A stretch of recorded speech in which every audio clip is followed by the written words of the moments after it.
एक ऐसा बंदा जिसने किसी की ज़िंदगी बचाई थी, एक हीरो कहलाया था। आज जब हम ये वीडियो रिकॉर्ड कर रहे हैं, वो अपनी ज़िंदगी के लिए लड़ रहा है। ये बात बिल्कुल दुरुस्त है। ये हमारी सोसाइटी में ऐसा ही होता है कि हीरोज़ जो हैं उनको अपनी भी ज़िंदगी और मौत के लिए लड़ना पड़ता है। सोसाइटी का प्रेशर था, इसमें क्या उस बंदे की मेंटल इलनेस थी, ज़हनी सेहत का प्रॉब्लम था, या कुछ और चीज़ें थी कि एक हीरो जिसने एक मशहूर क्रिकेटर ऋषभ पंत की ज़िंदगी बचाई थी, आज वो खुद आईसीयू में, अस्पताल में अपनी ज़िंदगी की सांसों के लिए लड़ रहा है। तो मेरे साथ आखिर तक रहिएगा इस वीडियो में, ताकि हम जानने की कोशिश करें कि क्या एक आखिर वजह थी। क्या ये एक अचानक का वाक़या था या इसके पीछे कोई और फैक्टर हो सकता है। अस्सलाम वालेकुम दोस्तों, मेरा नाम है डॉक्टर अली मुफ्ती। मैं एक साइकेट्रिस्ट हूँ और आज मैं एक बहुत इंपॉर्टेंट इशू पे बात करना चाहूँगा। ये एक बहुत ही एक अजीब सा एक वाक़या हुआ है इंडिया में, भारत में, और ये इस तरह की कहानियाँ तो मैं रोज़ देखता हूँ। आज से करीबन 3 साल पहले मशहूर इंडियन क्रिकेटर ऋषभ पंत, मुझे बड़े अच्छे लगते हैं ऋषभ पंत। बड़े जारहाना, बड़ी एग्रेसिव बैटिंग करते हैं। बड़े लोग हैं जो कि उनकी बैटिंग स्टाइल से शायद इत्तेफाक ना रखते हो, लेकिन मुझे बड़ा मज़ा आता है। अनटिल अनलेस वो पाकिस्तान के ख़िलाफ़ स्कोर ना करें तो मैं उनकी बैटिंग का बड़ा वो फ़ैन हूँ। अभी रिसेंटली ऑस्ट्रेलिया के सीरीज़ में आपने देखा, टेस्ट मैच में कैसी ज़बरदस्त उन्होंने एग्रेसिव बैटिंग की, और वो ये कि 360 प्लेयर हैं, कहीं भी मार सकते हैं। जब ऋषभ पंत मेरे ख्याल में अपनी कैरियर के पीक पे थे, 3 साल पहले उनका एक बहुत ही लीथल एक्सीडेंट हुआ था इंडिया में, और वो उनकी गाड़ी का एक्सीडेंट हुआ था जिसमें उनकी गाड़ी को आग लग गई थी, और जिसमें ये शक किया जा रहा था कि उनकी ज़िंदगी भी इसमें जा सकती थी। लेकिन करीब ही 2 वर्कर्स थे, किसी फैक्ट्री में काम कर रहे थे, और वो दोनों वर्कर्स आए और अपनी जान की परवाह न करते हुए वो गाड़ी में घुसे और उन्होंने ऋषभ पंत को गाड़ी से निकाला। उसमें एक जो फैक्ट्री वर्कर हैं, उनका नाम है रजत कुमार। उन्होंने अपनी जान की ना परवाह करते हुए, आग को ना देखते हुए, बस उन्होंने ऋषभ पंत की जान बचाई। बाद में उनको हीरो का दर्जा करार दे दिया गया कि उन्होंने एक और नेशनल हीरो की जान बचाई। इसमें इनकी जान जा सकती थी रजत कुमार की। उनको अवार्ड्स भी दिए गए, बल्कि ऋषभ पंत ने तो खुद भी उनको काफ़ी गिफ्ट दिए। और क्योंकि अगर ये लोग दोनों बंदे बर वक्त ना आते तो ऋषभ पंत की जान जा सकती थी। इसमें एक और बड़े हॉलीवुड के एक्टर हैं, फास्ट एंड फ्यूरियस सीरीज़ के बड़े मशहूर एक्टर पॉल वॉकर, उनकी भी जान गई थी। लेकिन उनके करीब कोई रजत कुमार जैसा कोई शायद बंदा नहीं था। और उसके बाद हमें पता है कि ऋषभ पंत ने अपना कैरियर का कमबैक किया, रिकवरी की, रिहेबिलिटेशन की, और आज वो हमारे सामने खेल रहे हैं। इसमें रजत कुमार का बहुत बड़ा हाथ है। लेकिन रजत कुमार अभी खुद, आज जब मैं ये वीडियो रिकॉर्ड करूँ, वो अपनी ज़िंदगी की सांसों के लिए लड़ रहा है। एक ऐसा हीरो जिसको सबने प्रेज़ किया, वो हीरो, उसने अपनी ज़िंदगी ख़त्म करने की कोशिश की। क्या ये बड़ी अजीब सी बात नहीं है? क्योंकि हम जब एक हीरो के बारे में सोचते हैं तो हम ये कहते हैं कि वो एक परफेक्ट माइंडसेट वाला बंदा होगा। लेकिन हीरोज़ की भी अपनी मेंटल हेल्थ होती है, हीरोज़ को भी मेंटल हेल्थ डिसऑर्डर्स होते हैं, उनको भी मुश्किलात होती हैं। और मैं भी आगे आपसे बात करूँगा कि किस वजह से, क्या ऐसी वजूहात हो सकती हैं कि उन्होंने अपनी ज़िंदगी ख़त्म की और उनको लगा कि ज़िंदगी से तो मौत बेहतर है। रजत कुमार, इनको एक ख़ातून पसंद थी, मनीव कश्यप, और वो इनसे 3 साल 2 साल छोटी थी, और इतनी मोहब्बत थी उनको कि वो इनसे शादी करना चाहते थे, और वो इस इरादे पे बड़े पुख्ते थे। उन्होंने अपनी फैमिली से भी इस पे बात की। लेकिन मसला आया कि दोनों की फैमिलीज़ एक दूसरे के साथ बॉन्डिंग नहीं कर रही थी। दोनों की फैमिलीज़ नहीं चाहती थी कि इन दोनों की शादी हो जाए।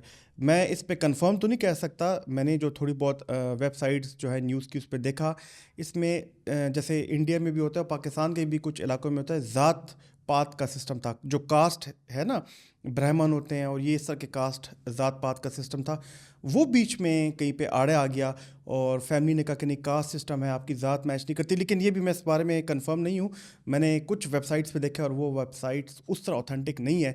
लेकिन टू कट इट शॉर्ट, के इनकी फैमिलीज़ आपस में आ गई, इन्होंने कहा कि इनकी शादी नहीं हो सकती, और ये दोनों जो हैं, इनके रिश्ते अलग अलग होने चाहिए। यहाँ पे दोनों की फैमिलीज़ ने बड़ा स्टैंड लिया, और ये हमारे मुआशरे में बहुत होता है। और यहाँ पे रजत कुमार और मनीव कश्यप, जो कि जिनका इरादा था कि उन्होंने तो शादी करनी है and they have to live happily forever, तो यहाँ पे उन्होंने उनको लगा कि, स्पेशली अगर मैं रजत कुमार की बात करूं, क्योंकि वो तो हीरो है, उनको तो इंडिया ने, पूरे दुनिया ने हीरो माना था, और उनको इंटरनेशनल मीडिया ने भी बड़ा उठाया था। तो लेकिन उनसे एक्सपेक्ट नहीं किया जा सकता था कि क्या वो ऐसा इकदाम करेंगे जो कि उन्होंने किया।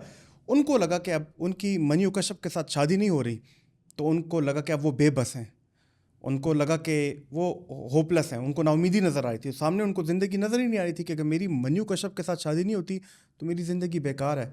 और यहीं पे उनको लगा कि इस ज़िंदगी से मौत बेहतर है, लाइफ नॉट वर्थ लिविंग।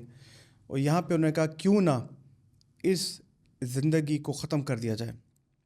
और वो मनीष कश्यप को लेकर मैंने भी न्यूज़ देखी आज सुबह कि वो गाड़ी में बैठे और उन्होंने दवाइयाँ खाई, कुछ पिल्स खाए और उनकी ओवरडोजिंग की, जिसकी वजह से मनीष कश्यप तो आज हमारे दरमियान मौजूद नहीं है, उनकी तो शी इज़ नॉट अमंग अस, उनकी डेथ हो गई। और रजत कुमार अभी भी ज़िंदगी और मौत की लड़ाई लड़ रहे हैं हॉस्पिटल में। लोग इसको ये कहते होंगे कि नहीं यार, दिस इज़ अनदर इंसिडेंट जहाँ पे बस लड़की और लड़के के माँ बाप राज़ी नहीं थे, बस इन्होंने जल्दी बस कहा कि अपने आप को मार देते। नहीं, एक फैक्टर जिस पे मैं चाहूँगा आप सोचिए कि रजत कुमार काफ़ी अरसे से किसी न किसी साइकेट्रिक डिसऑर्डर, किसी नफ्सियाती बीमारी का शिकार होगा। और ये मेरा एनालिसिस है, खुदा के लिए मैं आपसे माफ़ी मांगता हूँ कि आप इसको मेरे कमेंट्स में मेरे पीछे ना आ जाइएगा, लेकिन जो मेरी एनालिसिस है वो ये है कि इसको कोई ना कोई मेंटल हेल्थ डिसऑर्डर होगी, मोस्ट प्रोबेबली इसको सीवियर डिप्रेशन होगी इन सब मामलात को लेके कि उसकी शादी ऑब्वियसली अब 22 साल का एक लड़का है, एनर्जेटिक है, 23 साल का होगा, और उसको जब उसकी महबूबा नहीं मिल रही जिससे वो शादी करना चाहता है, जिसके साथ वो लाइफ गुजारना चाहता है, तो वो होपलेस हो गया और उसने आगे ज़िंदगी ख़त्म करने के बारे में सोचा और अपनी ज़िंदगी ख़त्म की। ना सिर्फ अपनी ज़िंदगी ख़त्म की बल्कि अपनी जो पार्टनर है मनीष कश्यप, उसको भी कन्विंस किया कि इस ज़िंदगी से मौत बेहतर है, यानी कि शेयर्ड सुसाइड। ठीक है, मैं इसका नाम इसलिए बहुत एहतियात से ले रहा हूँ क्योंकि इस यूट्यूब के प्लेटफॉर्म पे इस चीज़ को एल्गोरिदम प्रमोट नहीं करता। लेकिन उन दोनों ने अपनी ज़िंदगी ख़त्म की। आप सोचिए, ये एक मेंटल प्रोसेस है जो कि चंद महीनों से चल रहा होगा। ये ऐसे नहीं है कि कल हमने सोचा और आज हमने अपनी ज़िंदगी ख़त्म की। आप सोचिए ना कि क्या इतना आसान काम है? नहीं, इसके पीछे कोई ना कोई मेंटल हेल्थ डिसऑर्डर चल रही है जिसमें डिप्रेशन है। और मैं आपको यकीन से कह सकता हूँ कि इन दोनों ने, मनीष कश्यप जो लड़की हैं और रजत कुमार, इन्होंने बार बार अपने किसी नियर वन, डियर वंस या अपने किसी दोस्त को कहा होगा कि यार हम अपनी ज़िंदगी भी ख़त्म कर सकते हैं, लेकिन लोगों ने इसको हंस पूंस के टाल दिया होगा कि यार वैसी गप मत लगाओ, अटेंशन सीकिंग बिहेवियर मत करो। और यही मैं आपको अभी पिछले दिनों भी मैंने वीडियो एक डाली थी, हमारे पाकिस्तान स्वाबी में एक वालिद ने, एक बाप ने अपने बच्चों को मार के ख़ुद सुसाइड कर लिया था और उसने अपने भाई को भी बताया था अगर मैं अपने बच्चों को मार के अपने आप को भी मार दूंगा। भाई ने इसको हंस के उड़ा दिया और देखें आज वो बंदा भी नहीं और उसने अपने बच्चों को भी मार दिया। यही चीज़ रजत कुमार ने भी की होगी। जब बंदा अपनी ज़िंदगी ख़त्म करता है तो वो ज़रूर वार्निंग साइंस देता है लोगों को, लेकिन लोग जो हैं इसको, मेंटल हेल्थ को लोग सीरियसली समझते नहीं हैं। दूसरी चीज़ जो मेरा एनालिसिस है इस पे कि आज हम 2025 में भी, इस सदी में जहाँ पे हम एआई की बात करते हैं, रोबोटिक सर्जरीज़ की बात करते हैं, मॉडर्निज़म की बात करते हैं, टेक्नोलॉजी की बात करते हैं, यहाँ पे आज भी ये, अभी मैं आपको एक बात कर रहा हूँ, इस पे मैं कंफर्म नहीं हूँ, हम अभी भी ज़ात पात में बंधे हुए हैं। और यहाँ पे मैं, क्योंकि मैं इसलिए कह रहा हूँ कि 2-3 वेबसाइट्स पे मैंने देखा कि यहाँ पे कास्ट सिस्टम, ज़ात पात की वजह से दोनों की फैमिलीज़ नहीं मानी थी। तो यहाँ पे आप देखिए कि कितनी एक अजीब सी बात है कि इस दौर में भी हम अगर इन चीज़ों को लेके चलें, और सोसाइटी की वजह से इनको डिप्रेशन की बीमारी ज़रूर हुई होगी। मतलब अगर रजत कुमार, जिसको इस सोसाइटी ने हीरो बनाया था, इस सोसाइटी ने उसको एक ऐसा दर्जा दिया कि वो 18, 19, 20 साल की इस उम्र में सोच भी नहीं सकता होगा, और इसी सोसाइटी ने, इसी कल्चर ने, इसी फैमिली ने उसकी ज़हनी, नफ्सियाती सेल्फ़ इस्टीम को, इज़्ज़त नफ्स को, उसके कॉन्फिडेंस को गिरा दिया होगा कि तुम तो कुछ नहीं हो, तुम तो हमारी मर्ज़ी के बगैर शादी भी नहीं कर सकते हो, तुम तो एक कीड़े के मानंद हो।